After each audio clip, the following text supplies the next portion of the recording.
growing in your stomach, and it's like incubating and developing, and so you need to nurture it so much.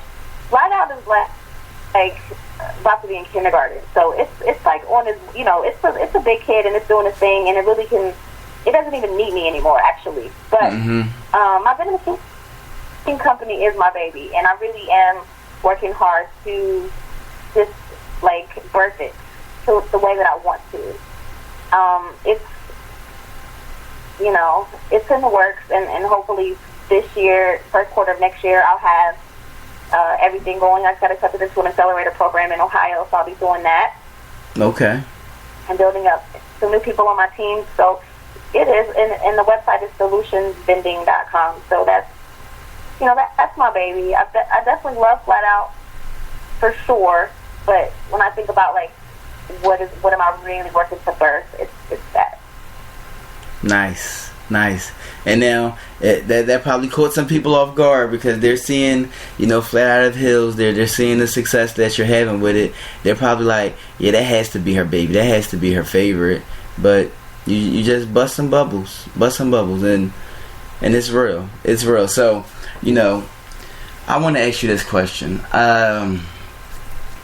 How is it balancing, business life and your personal life? Is it a struggle? Because I know you're working, you have multiple businesses that you're running, and you still have that freedom to take away when you need to. But how is it balancing business life and personal life?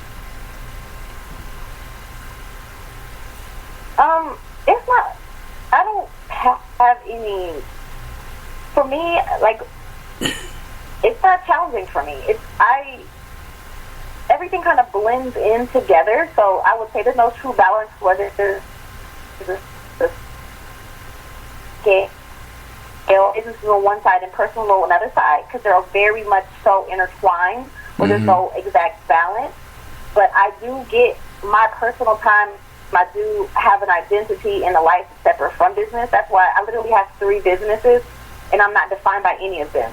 So I do have my identity as who I am, as opposed to some people, their whole identity is tied up into one thing, or like one particular business, or they're just so like it consumes them. I'm not a workaholic, and it doesn't consume me. If I don't feel like doing something, I don't do it. But I mean, I do know there are responsibility things that come along with that, so I have to manage my time. But I really do what I want. I feel like I wake up and I do what I want, and every day, sometimes I do things that I don't want. I'm not saying I don't do things that I don't want, but overall I do what I want.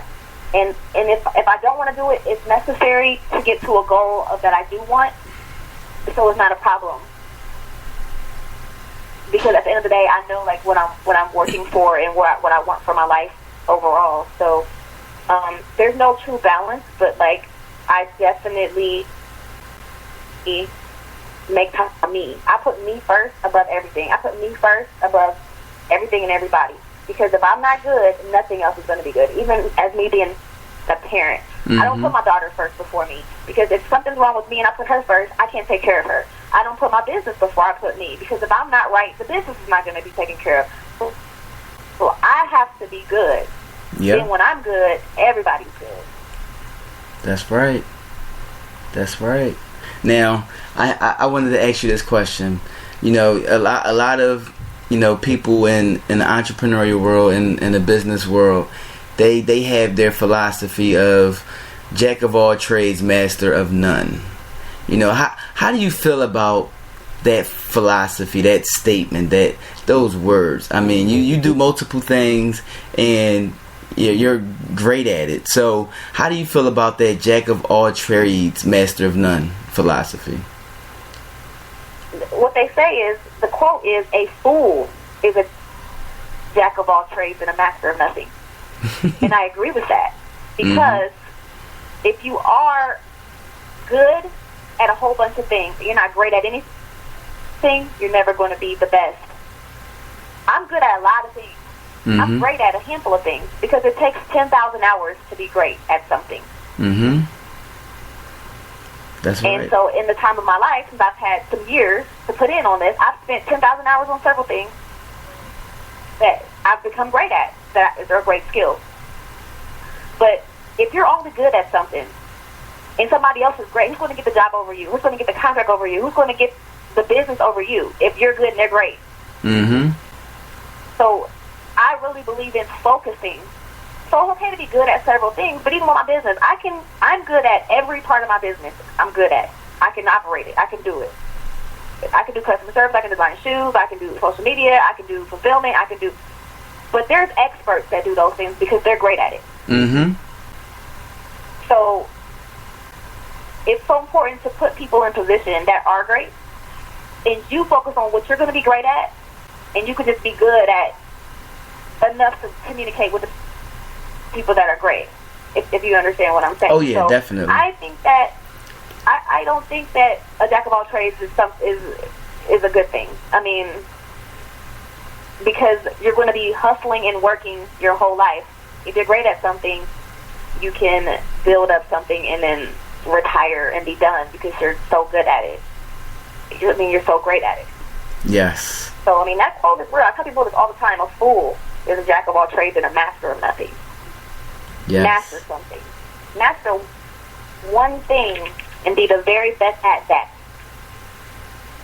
Yes. Now, you talked about that 10,000 hours. Another great book, Outliers. If you haven't read that, everyone, go check it out. Outliers is definitely another amazing book if you haven't read it. So, we are getting close to the end of the time for the show. Few more questions. So, you've been honored, for your businesses, Flat Out of Hills being one of them, by countless organizations. What was your favorite honor? Like, what was the one company that it just really blew you away that they honored you?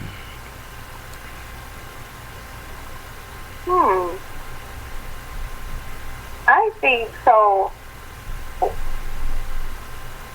It wasn't exactly an honor, what comes to my mind, immediately, I just don't want to,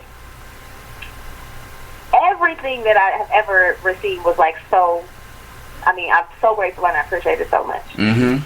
Of course. Yes, but there's certain definitely things that I wanted, in my mind, I wanted to get these things. So I really wanted to get, 40 under 40 in Miami, so that was great. I would look and say, I want to get invited to the White House. And I want to not just be there. I don't want to go to the White House. I've never been to the White House taking a visitor tour. I don't want to go do a visitor tour. I want to get invited. Mm-hmm. I want to go and do something important, Yes. And so I got invited 3 times wow. this year, which was amazing. Went and was speaking on a round table. It was a very small round table with 12 people, some of the top. It was amazing to be there and to be able to speak on behalf of women entrepreneurs and at this round table. So it wasn't it wasn't an award, mm-hmm. but it was wow, of all the people you could have invited to talk and give their opinion and their thoughts and represent Black women entrepreneurs, you invited me. So that was really big, for me. And then when I got invited to speak at the United States of Women this year, which was an amazing opportunity, that was great. And then the first thing that came to my mind was my very first award I ever got, and it was by my peers. So it was the Movers and Shakers Award in Columbus, Ohio, so many years ago, and it was the first time anybody ever acknowledged me for something and moving and shaking, and I still have that little trophy that they gave me 15 years ago, and it still means a lot to me because it's the first. Mm-hmm. So I'll never forget those guys who gave me that award because they've seen something in me that probably they just were they believed in me early, and that was so cool too. That is amazing. Now, please let everyone know how they can reach you, your website, social media, wherever they can find you to connect with you and to definitely invest in your properties, buy your products. Yes, for sure. You can check me out. I'm on all social media under Dawn Dickson, Dickson, and then my business, Flat Out of Heels, flatoutofheels.com, and Flat Out of Heels on social media. And my vending machine company, my baby, is solutionsvending.com. Solutions with a S, vending.com. So check that out when you get a chance, everyone. Yes, indeed. Thank you so much, Dawn. Now, in traditional Business Blitz fashion, we end each and every show with these two questions for all of our entrepreneurs, our business owners, our business professionals. So you're not going to get off without answering these questions either. So the questions are, what is your favorite quote, and what is the best piece of advice that you can give an entrepreneur or an aspiring entrepreneur? My favorite quote is, first they ignore you, then they laugh at you, then they fight you, then you win. Gandhi. By Gandhi. Mm-hmm. It's just great. Like, this is exactly how it works. People ignore you, then they laugh at you. You're doing something different, disruptive. Then they fight you because, like, oh my God, wait a minute, they're doing something different. I want to fight against this. It might threaten me, but then you win. It's in the end, if you stay true to yourself, you always win. I do believe that strongly, and that's what I live my life by. It doesn't matter. I don't need validation from anybody. I stay true to myself, and I'm always win in the end. My favorite. What is quote, and what's the other thing? The other question is, what is the best piece of advice you can give an entrepreneur or aspiring entrepreneur? I mean, the best piece of advice that I could give, period, in life, entrepreneur life, relationships, anything, is trust yourself. Listen to that voice within you, the source that is you, that is all-knowing, that has the plan for your life, but we don't always listen. There's a voice that you should always listen to. So even with entrepreneurship, like, trust yourself. You know more than you think you do. You are the only one that really can see your idea through. People tell me so many conflicting things about my company. Well, they think this is good, this is not good, I should do this, I shouldn't do this. And at the end of the day, I have to trust what I really feel and listen to me. And I have to, when I listen to myself, trust myself, I'm not wrong. When I go against my better judgment, what I really feel, it's always a disaster. Mm-hmm. So trust yourself. Yes. That is something I was actually just talking about with some of my mentees, and that's in a school setting. When you're taking that test and you start second guessing it, always trust your gut. Just go with what you felt first. Just go with it and just live with the results of that. But Dawn, I thank you so much for taking the time out and joining us on Business Blitz and sharing a little bit about yourself. It was a great pleasure. I'm excited. I'm still excited because I've been baby stalking you for a while. So this was awesome for me. So Dawn, baby stalking me. Yeah, I've been baby stalking. And you know what, with like social media on Instagram, a lot of people have their auto likes set up on their account. So, with certain keywords pop up, certain hashtags, they'll like your picture, your post automatically. And I was sitting there for a while, and I saw your name a few times, and I'm like, I wonder if she's auto liking. I don't know. So yes, I have bots. Yeah, I mean, a lot of us do. But then it was like a couple times where it was like I didn't put any hashtags, and you liked it. I'm like, oh, I think she actually liked my picture. Yo, I'm the man. Yo, yes. You're funny. So I felt really accomplished. Like, no hashtags, and I still got a like. Yes. God is good. You're funny. Yes, that's right. I do like what you're posting. I do like it.